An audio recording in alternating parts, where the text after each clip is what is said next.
Hunter या Ronin, अब सुनो, मजा आएगा।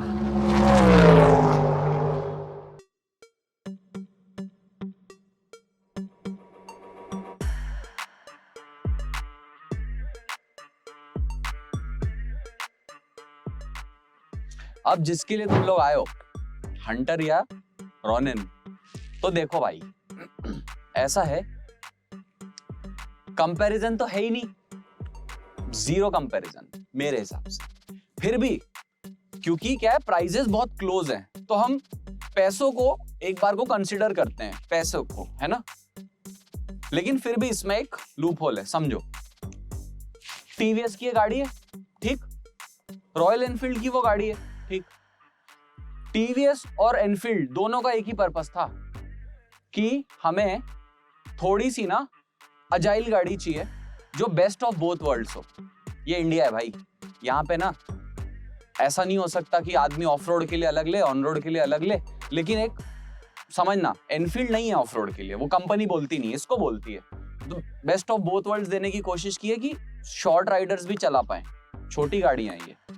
अब पहले क्या होता था एनफील्ड में, सामने वाला 19 इंच आता था, 17 इंच आने लगा, तो अब वो इसके कंपटीशन में आ गई। अब मैं बताता हूं डिफरेंस कहां कहां लाई करता है, फिर आप डिसाइड करना लेनी कौन सी है।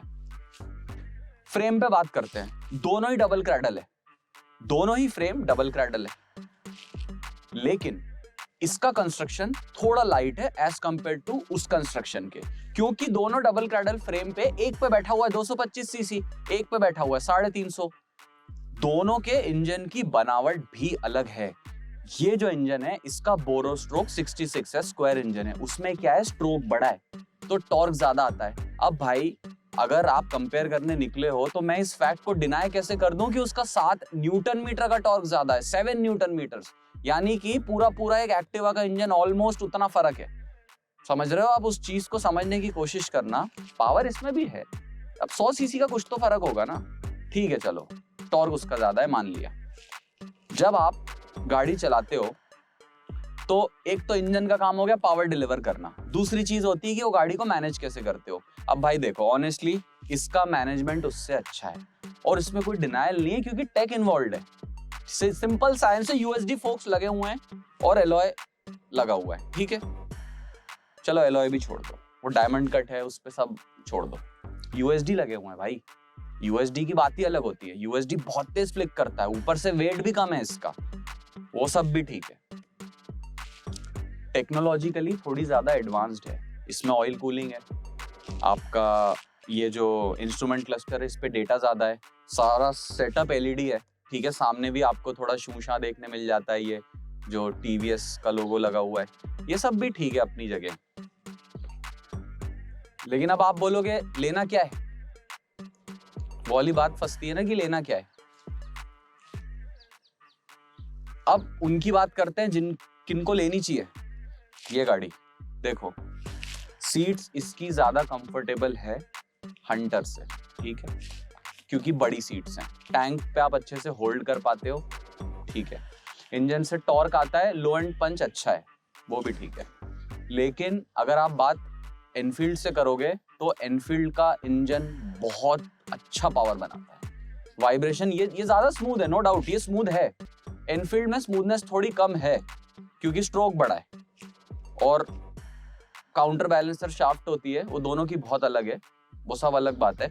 दोनों में थोड़े थोड़े वाइब्रेशन है हल्के हल्के एंड पे, लेकिन हंटर में जो पावर है वो आपको इतनी ज्यादा मिलती है कि जब आप हाईवे पे क्रूज करोगे ना, मैंने अभी एक बात कही थी आपसे कि मतलब 120 जाना और आराम से जाने में बहुत फर्क होता है, ठीक है।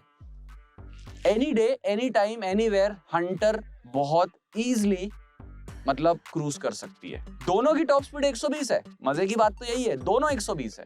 लेकिन जब हंटर चलती है ना, अब बात क्या है, अब आपको चढ़ना है कहीं, अब आपको कहीं अगर हिल पे चढ़ना है तो हंटर ऐसे जुप से आपको लगेगा चढ़ गई, एफर्टलेस। क्लच वच हार्ड है, वो सब ठीक है अपनी जगह, मानता हूँ क्लच हार्ड है, लेकिन समझो आप उस चीज का, जो पावर वाली बात मैंने बोली ना, बहुत अलग अलग चीजें हैं। ये गाड़ी लाइट भी है, उससे 20 किलो हल्की है, ठीक है, 20 किलो बहुत हो जाता है। ग्राउंड क्लियरेंस हंटर का 151 है, मतलब वो ऑफ रोड में तो उसकी शामत है, अगर वो थोड़ी भी इधर उधर हो गई तो। ये ऑफ रोड पे आपको कम भी हुई, सस्पेंशन बॉटमिंग से नीचे भी आया, वेट से भी कम आया तो भी उतना कम नहीं आएगा। तो ये एक बात है। अब आप ले सकते हो, सिटी के लोगों के लिए बहुत अच्छी है। अब ये तो इन जनरल हो गया, एक्चुअल पर्पस क्या सर्व करेगी।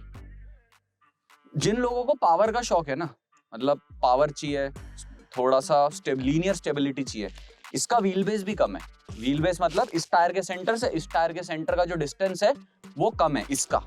तो ये क्या है, बहुत तेज ऐसे हो जाती है, और ऊपर से यूएसडी फोक्स लगे, वजन भी कम है, तो वो स्पोर्टी नेचर है। अब कॉलेज के लड़के को पसंद आएगी, ठीक है, फर्स्ट ईयर तक उसको ही पसंद आएगी, सेकंड ईयर तक पसंद आएगी, जैसे ही वो बड़ा होगा ना थर्ड फोर्थ में, तो उसको लगेगा यार थोड़ी रगड़ लेता हूँ। तो वो हंटर फिर वहां से आदमी की क्या है, एक मेंटालिटी चेंज होती है कि यार वो थोड़ी सी एक अलग लीग की गाड़ी है।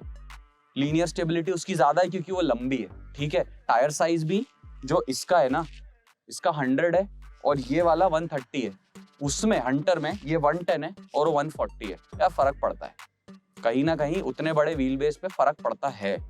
तो दोनों अपने एंड में, मतलब मुझे नहीं लगता इसमें कोई कंपैरिजन है। ये एक लाइट ज्यादा माइलेज वाली गाड़ी है। माइलेज मैंने नहीं बताया, माइलेज मैं आपको बता देता हूँ। 42 कंपनी क्लेम करती है, 38 ये देती है। वो मैंने बोला था लास्ट वीडियो में कि वो 38 तक दे देती है, बट वो दे देगी 38, लेकिन वो देगी नहीं मतलब एक्चुअल में, क्योंकि आप उतना तो आराम से चलाओगे नहीं, थोड़ी मस्ती भी करोगे, तो वो 35 33 दे देती है। हाईवे पे हो सकता है 38 भी दे दे, लेकिन ये क्योंकि 100 सीसी कम है ना, तो ये बहुत अच्छा एवरेज निकाल देती है। देखो, गाड़ी जब आदमी लेता है ना, तो बात ये है कि उसको पता रहता है उसको क्या चाहिए, और जिसको नहीं पता उसको हम बता देते हैं। अब मैं मान के चल रहा हूँ एक बंदे को पता है, तो हम इसको ऐसे लेते हैं, अगर किसी की प्राइमरी रिक्वायरमेंट पावर है तो गो फॉर हंटर, ठीक। और अगर आप बैलेंस चाहते हो, पावर, एजिलिटी और लाइट वेट, इस टाइप का आपको एक बैलेंस चाहिए, तो गो फॉर रोनिन, ठीक। यार देखो, जो चीज ऑन पेपर है वो है, ठीक। ये लाइट है, अजाइल है, एवरेज ज्यादा है, सब अच्छा है। उसमें पावर ज्यादा है, उसकी लोड कैरिंग कैपेसिटी बहुत ज्यादा है, वो हर गियर पे बहुत टॉर्क मारती है। ये 100 सीसी कम है, अपने हिसाब से बढ़िया है, इनफ टॉर्क है। अगर आप चलाओगे नॉर्मल 200 सीसी वाली तो उससे आपको इनफ लगेगी, लेकिन अभी बात हंटर से हो रही है कंपैरिजन की। देखो यार, कंपैरिजन वैसे ना मुझे करना पसंद नहीं है, बट मैं करता हूँ क्योंकि जनता मांगती है। कभी भी कंपैरिजन होता है ना, तो उस कंपनी के प्रीवियस प्रोडक्ट से होता है। टीवीएस के लिए एक बहुत डिफरेंट मशीन है, उन्होंने निकाली है, इसके बहुत सारे वेरिएंट्स भी, इंडोनेशिया, मलेशिया, उन्होंने अलग अलग वेरिएंट्स निकाले हैं ऑफ रोड वाले पर्पस से। स्क्रैम को डेडिकेटेड स्क्रैम बना के, वो एक अलग चीज है।